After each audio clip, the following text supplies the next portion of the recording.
Well, hello everyone and welcome back to the channel. And on today's video we are finally going to start the restoration of the 1976 Honda Goldwing.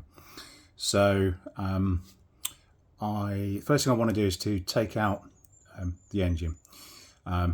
You can take the engine out and leave the carbs in situ, but as we're stripping the whole bike anyway, it's probably going to be easy to take the carbs off first and then take the engine out. I'm going to do that while the bike's not up on my ramp, because if it's a heavy old lump of an engine and I need to take it out really, I think, while it's on the ground. I've got a purpose-built trolley which I've mounted a bike lift onto, or an engine lift onto. I'll show you that when we come to use it. Yeah, let's crack on and get this engine out the frame. First thing to do is remove the air cleaner. So on the 76 we've got one wing nut, one cover, one air cleaner.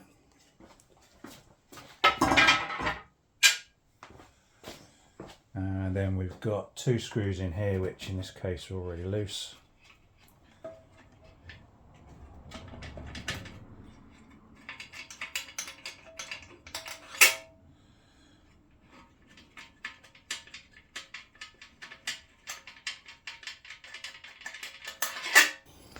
Okay, took some fiddling, but it does actually come out. The whole housing does come out. Next is removing the choke lever from the rear right carburetor, which is here.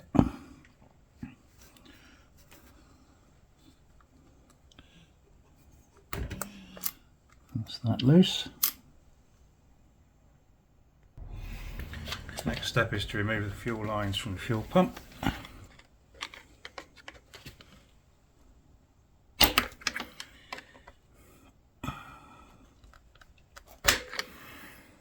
Okay, that's those off. Next it says to remove the acorn bolts on the intake manifolds, but in our case we've got Allen bolts in these, so these have clearly been replaced at some point.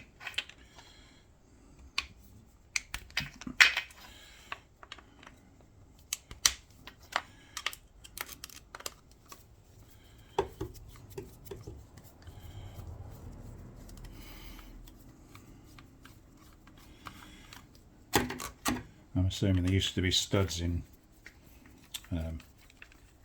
the head, and the studs have obviously been replaced with these.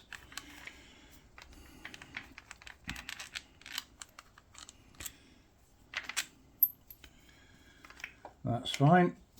The plan is to put this back to as close to factory as we can get, but you know, sometimes you can make concessions with this type of thing. I'm not in the habit of being a rivet counter,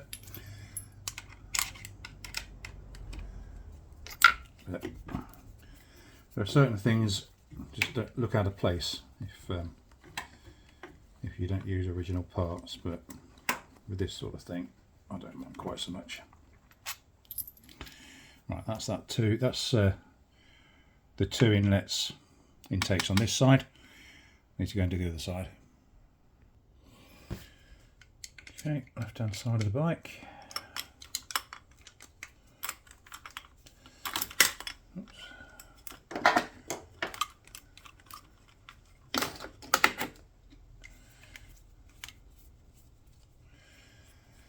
This bike was only ever loosely assembled really.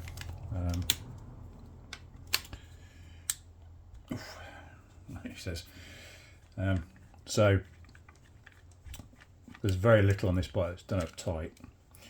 I don't know how much the engine was taken apart. I really don't know much of the history of this bike at all. I do know, as I've said several times, I have seen a short video of it running with no exhaust on. I've done various tests on it that I can do, such as compression test, which is a bit low, on all the cylinders, but you know, I'm expecting that to come up once it's been running for a bit. I've done a radiator pressure test, tested the coolant system, so I know that there's a good chance that the cylinder head gaskets are okay, because the pressure test was positive. So I've really done all the tests I can do, as far as, or static tests I can do, without actually firing this thing up, which I don't really want to do because of these old belts that are on it. But as I say, I've seen a video of it running. So anyway, right, that's those 4 out. Well, that's all the connections undone. So in theory, we should now slide out as an assembly. Ooh. Okay, get caught with something. Oh, there we go. Did talk about undoing the 2 screws to the air cut valve assembly. I don't quite know what that is, but I think it's that up there, looking at it. So I'm just going to slide that back in, and then presumably I can undo those from the top. Yeah, that just makes it easier to slide past the frame, I think. So I'm just going to undo those 2 screws. Got to slide it out.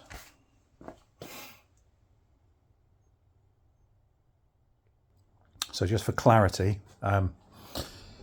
this air cut valve, as they call it in the manual, I think, is this down here with these 2 screws that I think perhaps need to come out, just to move that aside, because the top of that is hitting the frame here as I'm trying to take it out. So I'm just going to undo those, and we'll have another go. Okay, let's have another go.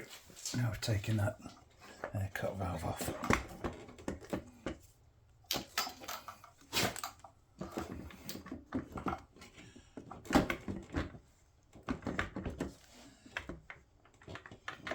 Still catching on that, I think. Yeah, it is. Let's get that choke cable right.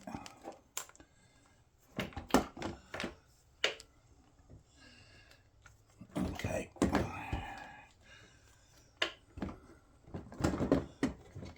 Let's see if we can manoeuvre that out of the way a bit better. There we go. Let's try that again. There we go. Okay, so they're out, and this, what they call an air cut valve, was basically screwed into here. And I had to take that off because it's stopped you sliding the assembly out. So there's an O-ring missing off that there's a little O-ring in there. There's one missing off that. Nope, I'll tell a lie. It's not missing. But it is. Completely squashed flat. So anyway, we'll be replacing that. Well, the interesting thing about that is, as far as getting a set of carburetors, 4 carburetors on a bike out goes, that is pretty straightforward, considering some of the bikes I've done where the carburetors are squashed right up against an airbox and the rubbers go hard and you just can't get the things out very easily. But that was actually really quite simple. Right, on to the next stage. Next part of engine removal is drain the radiator, which I'm pretty sure is going to be that 14 mil bolt there. So we're basically going to take the radiator off next. So we'll drain the system, and then we've got to drain the engine oil as well, which is that's the oil filter, and there's a bolt just there, which I'm pretty sure is going to be the drain for the engine. So I can't really set the camera up to show you that, but basically I'm just going to undo those, drain the engine oil and the coolant.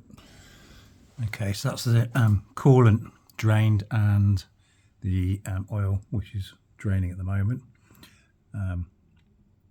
So the next job, while we're waiting for that to finish off, is to undo the radiator hoses. So we've got the upper one here that needs to be undone and get that hose off, and then the other one is down under the radiator and goes onto the pump, water pump here, or coolant pump there. So we need to undo that one as well. Okay, so that's the top one undone. Where did that go? I'll get that right down in there. And then the bottom one, I've undone the clamp, and hopefully that hose will come off when we undo the radiator. Radiator's held on with what looks like 4 bolts. So we've got one at the top here, corresponding one on the other side, and then should be 2 at the bottom. This one's missing, and one over the way.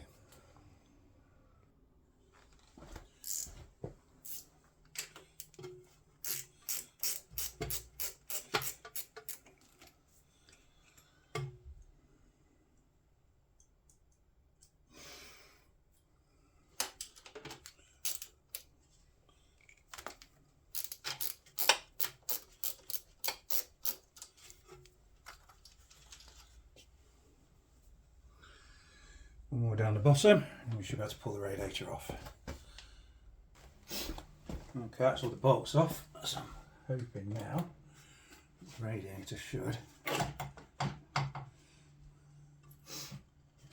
pull off.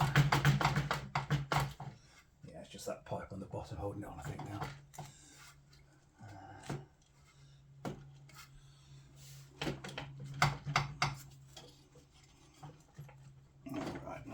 So I've got to get that pipe off by the looks of it. I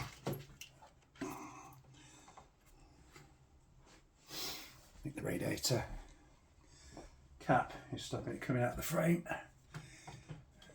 Yeah, just got to take it. I'll have to move the whole thing down so the radiator cap misses the frame. I can't do that till I get that bottom pipe off. So it does have to come off first. There we go, I've still got that bottom pipe off. Let's have a look, another go. Okay, there's a wire which goes to the fan, back of the radiator. So that'll need to be undone.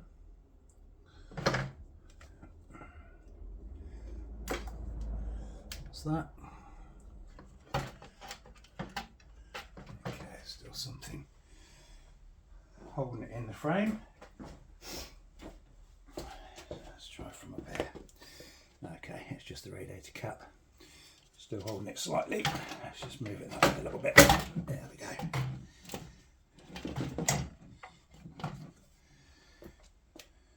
Steer in a bit. There we go. One radiator out. Next to come off is the fuel pump assembly. So the whole thing basically, which is held on by 2 bolts.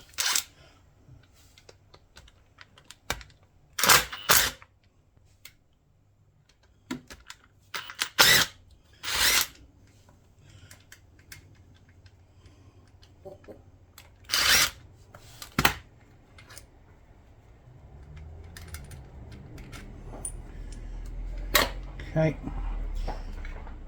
we'll tie that up out of the way in a minute. Those back in there so I know where they are.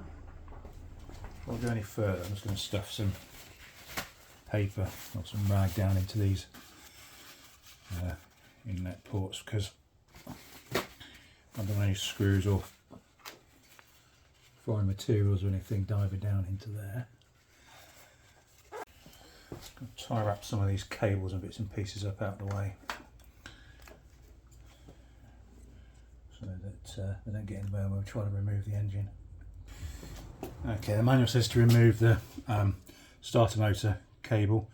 Doesn't really matter in our case because the other end's not connected to anything at the moment anyway. But we'll take it off just so it doesn't go in the way.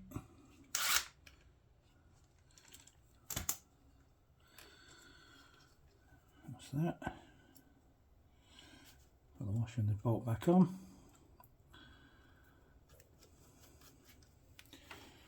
So our starter cable disconnected.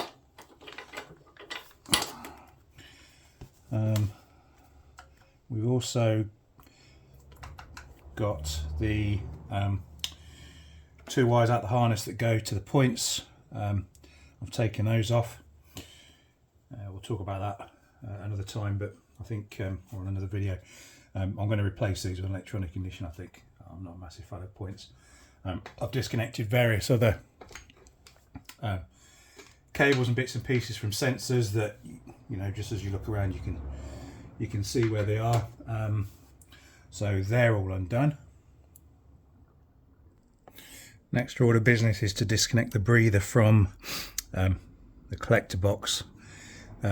Ours hasn't got a pipe on there at the moment anyway, so we could ignore that. The workshop manual now talks about starting to look at taking off the engine mounting bolts, and the first thing it suggests is undoing these 2, which holds this plate to the engine and to the other side. I'm not sure I want to do that just yet, because I have noticed that there's an engine bolt right underneath which should go all the way through, and that's missing. So I don't want to take these off and then the engine start to bear its weight on the rear mountings. So what I'm actually going to do now is I'm going to put my support under the engine before I start taking the bolts out. I talked about this a little bit earlier. I'll just show you what I've made. So very simply, all I've done is bolt an engine lift or bike lift onto what actually is an old, in this case is an old shelf from a kitchen cupboard, and I've just put 4 wheels on it which I can lock into place if I need to. And I've checked, and this will just fit underneath the engine when the bike's on the centre stand. So yeah, that's what I'm going to be using, and then hopefully I can move the engine around on the on this. I don't think I'll probably leave it on that when I'm working on the engine. I'll get somebody to help me, and I'll lift the engine up onto something more secure. But for now, it should at least help me move it around the workshop. At least that's the theory. There we go. I don't quite know where I'm gonna. The other problem I've got, if I let go of that, I won't do it now, but there you go. This floor, unfortunately, is not flat.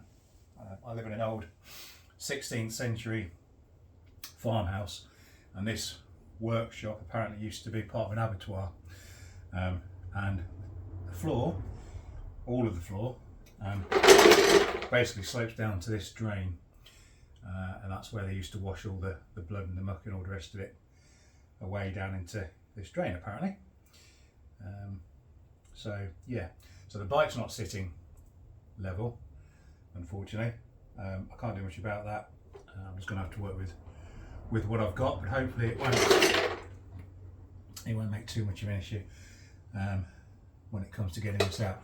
So luckily, and I'm sure they perhaps developed it that way, the bottom of a Goldwing engine, or at least on this iteration, is completely flat, which is great. Makes life a lot easier. I've just got to work out where to position this so that when I do the bolts, it doesn't tilt one way or the other, just stays where it is. I'm guessing it's difficult to know where the centre of balance is, really. I suppose because you've got all the gearbox and the alternator and clutch and everything on this end, which is quite heavy, but this end you've got all your cylinders and all the rest of it. So I think I'm really just going to have to plump for sort of roughly in the middle of that flat bit, and hope that's okay. We'll see as we undo it. So what I'm going to do for now is just turn this up, move this up so that it's just touching the underneath. I just want to make sure I've got it level line. Sorry about sticking out from the frame each side. I did say it was only loosely put together, this bike, by the previous owner, and that is clearly the case.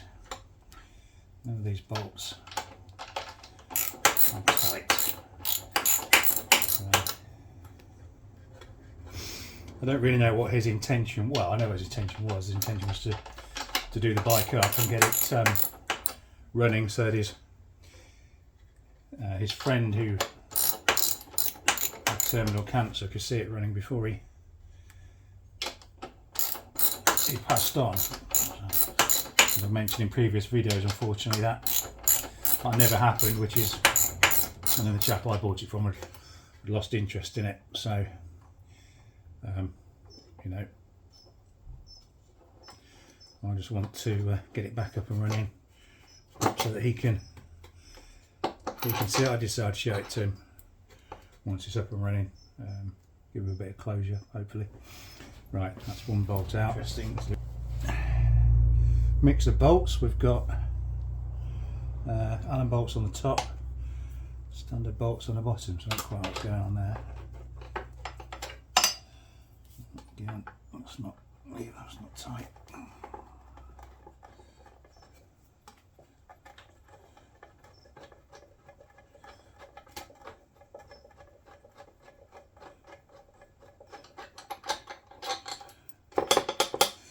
And then we've got the same on the other side. Right, I've just stopped taking the engine bolts out for a minute because I've suddenly realised that I should have disconnected the final drive first. So obviously the Goldwing is a shaft drive, and underneath this rubber boot is the universal joint, and it's held on with a circlip which you have to take off. And after a lot of swearing and drinking of tea, gnashing of teeth, I've eventually got it off. I'm going to try and show you where it is with this torch on. Well, okay, this is going to be tricksy, but let's have a look. Okay, so down in there you can see a universal joint, and you can just see the end of the spline, which is, it's really difficult to point to. I'll tell you what I'll do, I'll try and put an arrow on it when I do the video editing.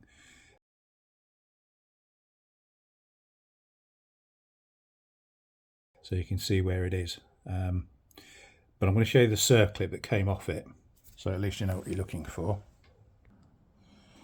So this is the circlip to give you an idea of the size of thing you're looking for.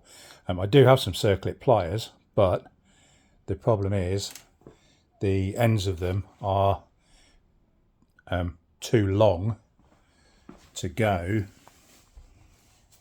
inside that universal joint. So I've had to use a couple of screwdrivers to try and prise it out, which has taken forever, to be perfectly honest.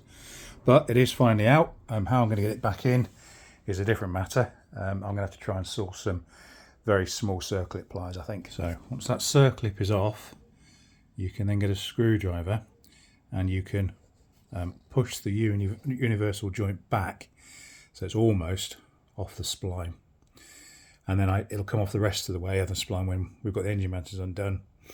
And I think you move the engine forward a bit and it should come off the rest of the spline. So the frame does have a removable section which is runs below the left hand side of the engine as you sit on the bike. So you've got a couple of bolts here, and it's this tube we're talking about.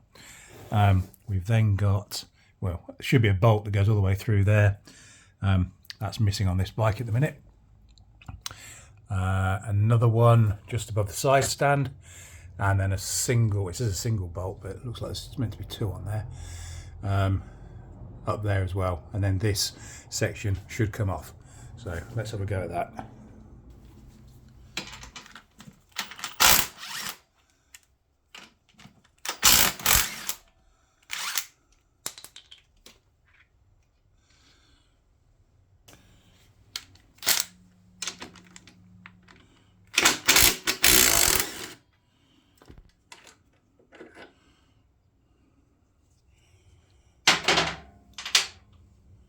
Right, so that's got the final bolt out, which is that one just in there. So as long as there's not too much stress on the engine, well, there shouldn't be stress on that, because we've taken all the bolts out. So that section of the frame should now come off. Oh, it's got the engine move there. There we go. Okay. Oh, that sounds nicely full of rust. Okay, next bolts to come out are the rear engine mounting bolts, which is this one.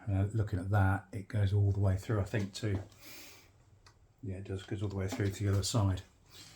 So we'll take that off, and then I think we'll probably have to take these brackets off as well, just to make life easier. So find the right size socket. That's the one.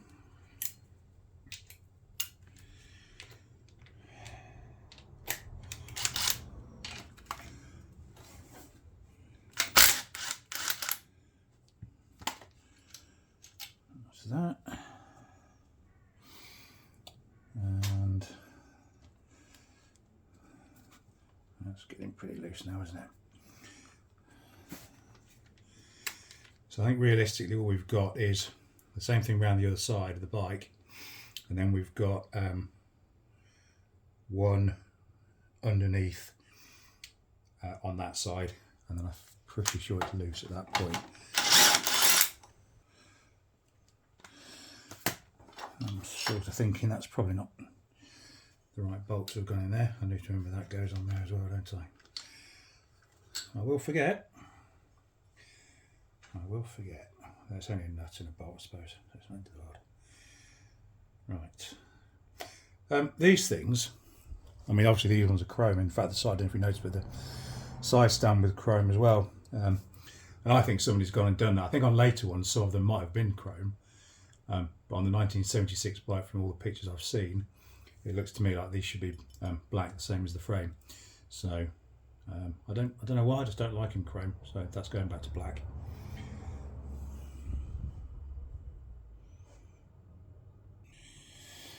Okay, I've removed the clutch cable from the lever, and then basically thread it through the frame and just leave it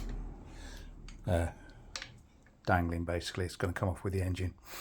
I need to remember to connect that to the back of the engine before I put the engine back in, because although you can just about get to it from underneath, it looks like a real pig of a job to do if you get to put it back. Okay, I've had another good look around. I'm pretty sure I've disconnected everything that that needs to be disconnected. So it's now a question of I think moving the engine forward, so we can disengage the drive shaft, and then the whole assembly should come out the left-hand side of the bike.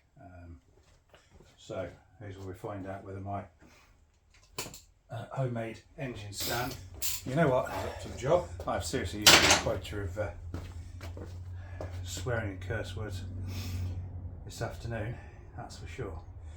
Right, I have now got it free from the drive shaft. I suspect it probably should be easier than it was for me, but again, because my floor isn't level, so it's free from the universal joint now.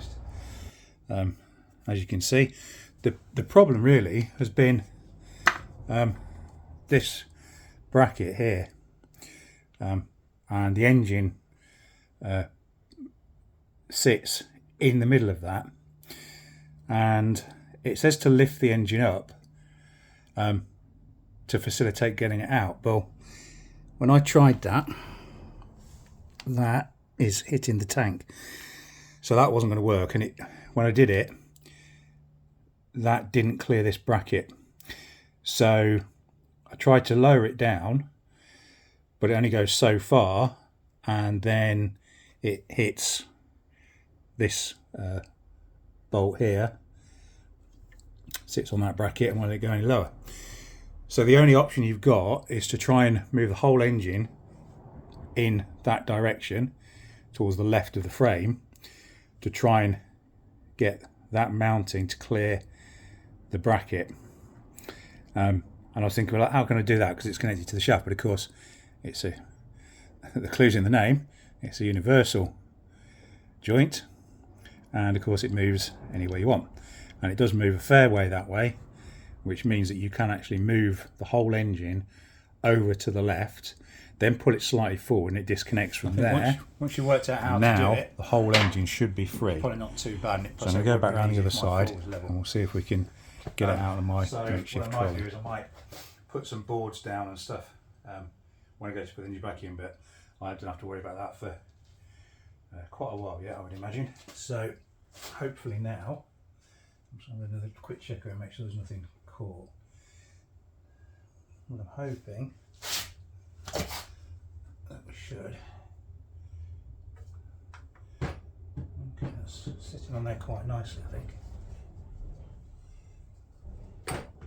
Oh, there we go. The other thing I've got to remember when I put this back in is to put that rubber boot back on, that rubber gaiter back on the drive shaft before you put the engine back in, because you won't want to go to all that hassle and find out you've forgotten to put it back in. I bet I won't be the first person that's ever done that. Alright.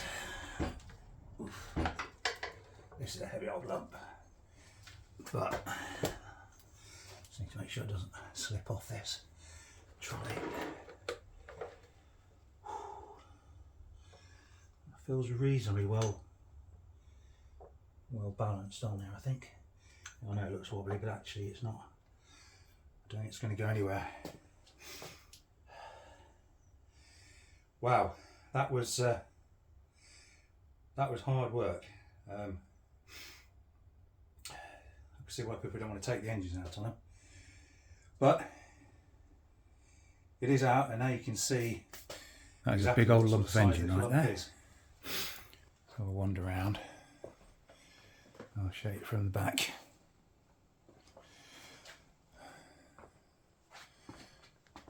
There we go. Whew. And this is the rubber gaiter I was talking about that sits over the final drive shaft. I can just imagine when I go to put this back on, putting it all back together, and then suddenly turning around and spotting this on the bench. And that'll be my quota of curse words gone for that day as well. But it's out. I'm happy with that. I haven't decided yet how much of this engine I'm going to strip apart. I've done lots of static testing on it, and it all seems okay. So cosmetically it's going to need some work. Clearly I don't know what the clutch is like and all the rest of it. Now I've got it out, I may well take the clutch out, just to have a look to see what state that's in. It's probably worth having a go at doing that, if nothing else. So I want to perhaps look at changing it to electronic ignition rather than points. You know, I do like to keep bikes original, but when it's parts like that, they can cause you all sorts of problems. And frankly, an electronic ignition is a fit and forget job, and you can't see it. You won't know that it's not got points. So I'll probably go down that route. I'll probably take off the thermostat housing, the pumps and all the rest of it, and just check all those out. Makes sense to do that. But the good news is it is out of the frame. So the next section really is to start, probably, you can see how long that bike is. It's a long bike. They are really long. You can see why they wowed everybody when they first came out in '75. So the next thing is to start stripping all the cycle parts. Frame's a mess. It's been hand painted. In fact, it's all the black stuff's been hand painted. Tank, pretty much everything, to be honest. So that's all going to have to be stripped and repainted, possibly powder coated. But I've had bad experience with powder coating, so I might not go down that route. I do know these suffer with the frames rusting and collapsing, and I think it's something to do with this section or where it comes along here. I've had a cursory look at that lower arm that I've taken off, and it looks okay. I'm pretty sure the chap who sold the bike to me said that his mate had done some welding on it. Maybe it's this section here. I'm not sure. If you know which section it is that rots out on these. I'm guessing it might be that section. Then yeah, let me know in the comments and I'll take a closer look. But so on cursory inspection initially, certainly before it's all blasted off anyway, it all looks okay. Well, looks okay for a 1976 bike anyway. So I think I'm going to wrap the video up for today. Hopefully, if you're going through the same process as I am of doing up a Goldwing at the moment, or you know, you just need to know how to get the engine out for whatever reason, I hope this video has helped you. If it has, if you've enjoyed the video, please give it a thumbs up, subscribe down below, and I will see you in the next video.